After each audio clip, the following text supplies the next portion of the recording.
WhatsApp guys, Pushpa movie जो आई थी भाई साहब बहुत तगड़ी ब्लॉकबस्टर, मतलब मजा आ गया भाई मूवी देख के। और जो वो कैरेक्टर प्ले किया है अल्लू अर्जुन ने भाई साहब, एक बार कमेंट में पुष्पा मूवी ओपी हो जाए और अल्लू अर्जुन ओपी हो जाए। आज हम बहुत इंटरेस्टिंग वीडियो लाए हैं कि फिल्म नहीं है ये, असली पुष्पा मूवी की चौंका देने वाली कहानी। अरे ओ भाई साहब असली मतलब, और Pushpa movie history real story भी बता लगेगी। तो नॉलेज टीवी हिंदी चैनल से है, बहुत इंटरेस्टिंग वीडियोस बनाते हैं फैक्ट्स के साथ।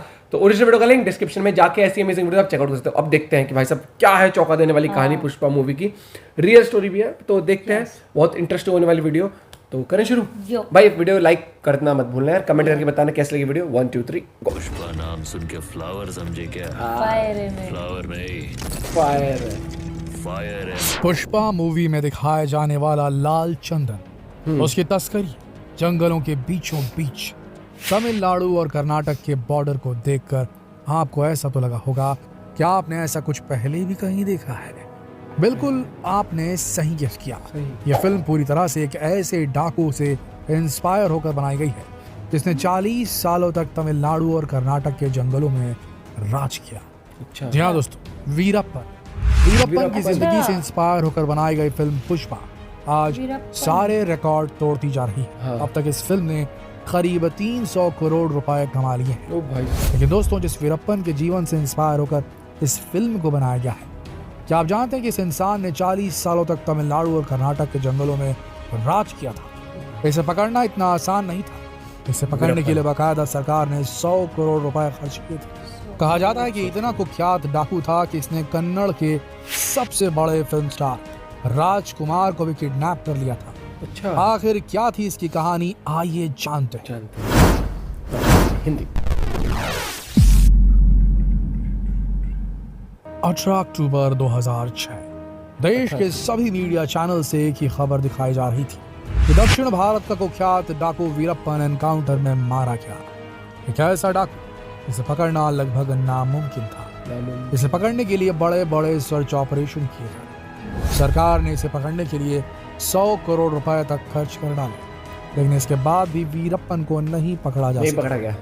लोग इसी बात से हैरान थे कि आखिर वीरप्पन का एनकाउंटर कैसे हो सकता है। इस खबर पर किसी को भी यकीन नहीं था, लेकिन सच्चाई यही थी कि वीरप्पन का वाकई में एनकाउंटर हो चुका था। चंबल से लेकर दक्षिण भारत तक भारत में बड़े बड़े डाकुओं का राज रहा है, लेकिन दक्षिण भारत के वीरप्पन को आखिर कौन नहीं जानता। बहुत नाम था, लंबे समय तक इसने जंगलों में राज किया। कहा जाता है कि जंगल उसका घर हुआ करता था। जंगल का ऐसा कोई कोना नहीं था जिसके बारे में ये नहीं जानता था। काफी लंबे समय तक जंगलों में रहकर इसने कर्नाटक और तमिलनाडु की पुलिस को चकमा दिया। हालांकि वीरप्पन जैसे डाकू को पकड़ना इतना आसान नहीं था, लेकिन लंबी प्लानिंग के बाद वीरप्पन को पकड़ा जा सका। लेकिन पुलिस ने उस वक्त एक मौका भी नहीं गंवाया। मौका पाते ही लगातार उस पर 338 राउंड की फायरिंग की, तब कहीं जाकर वीरप्पन को पकड़ा जा सका। डाकू बनने की इसकी कहानी तो वैसे 1962 से ही शुरू हो चुकी थी, जब ये सिर्फ 10 साल का था। 10 साल की उम्र में इसने एक तस्कर का कत्ल किया। उसी वक्त फॉरेस्ट विभाग के 3 अफसरों को भी इसने मार गिराया था। वीरप्पन के गांव वालों के मुताबिक वीरप्पन एक बहुत ही गरीब परिवार से ताल्लुक रखता था। तो उस वक्त स्मगलिंग करने के लिए फॉरेस्ट विभाग के कुछ अफसरों ने ही इसे उकसाया था। लेकिन जब ये स्मगलिंग करके खूब पैसा कमाने लगा तो इसे मारने के चक्कर में अधिकारी खुद इसके पीछे पड़ गए। जिसके बाद वो अपनी जान बचाने के लिए जंगलों में भाग गया।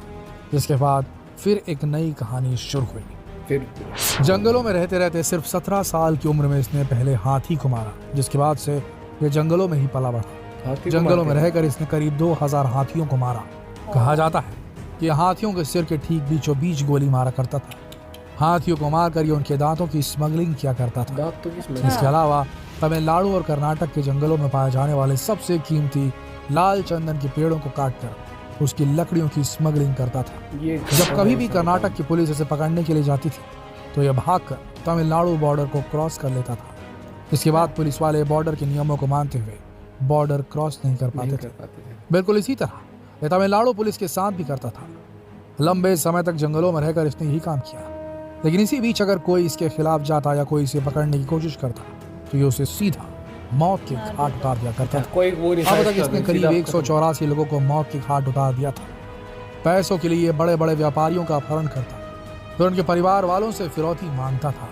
लेकिन इन सब के अलावा कहा जाता है कि वीरप्पन को नाम कमाने का बहुत शौक था, नाम करना जो था ना। चाहता था कि देश का बच्चा बच्चा उसे जाने। इसीलिए उसने एक बार रजनीकांत जैसे बड़े सुपरस्टार को भी किडनैप करने का प्लान बनाया, लेकिन अरे। इस प्लान में कामयाब नहीं हो सका।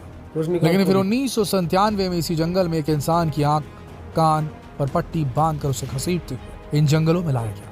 उस व्यक्ति का नाम था राजकुमार, जो कन्नड़ फिल्मों के एक बहुत बड़े सुपरस्टार थे। उनको पकड़ लिया। जैसे ये खबर बड़े बड़े न्यूज चैनलों को लगी कि कन्नड़ फिल्म के मशहूर एक्टर राजकुमार का अपहरण वीरप्पन के द्वारा कर लिया गया है, तो लोगों में हड़कंप मच गया। हड़कंप। लोग अब वीरप्पन का नाम जानने लगे थे।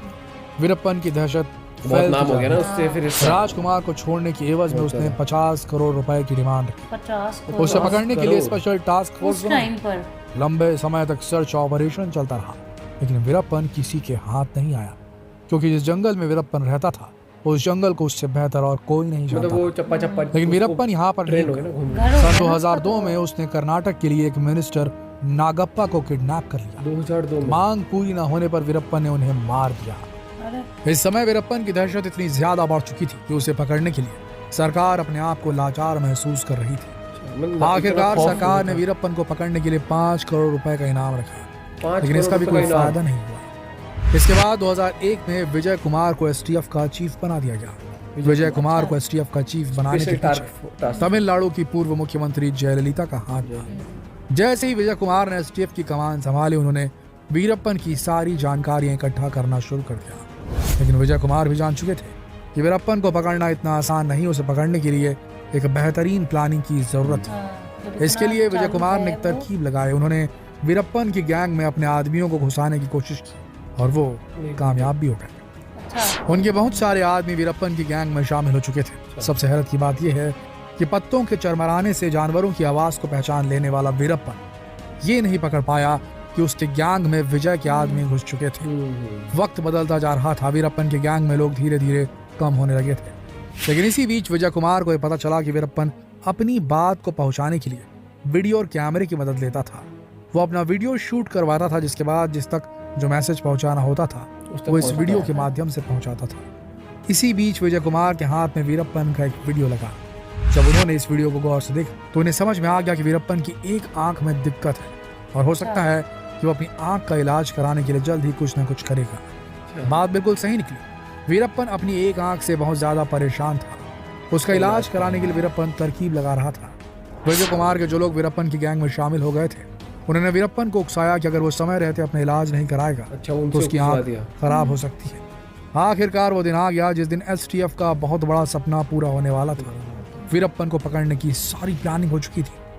वीरप्पन की गैंग में शामिल हुए विजय कुमार के लोगों ने वीरप्पन से कहा कि सड़क किनारे एक एम्बुलेंस आएगी जो उसे हॉस्पिटल ले जाएगी, लेकिन असलियत में कोई एम्बुलेंस नहीं थी, बल्कि पुलिस की गाड़ी थी जिसमें ड्राइवर और वार्डन विजय कुमार के आदमी थे।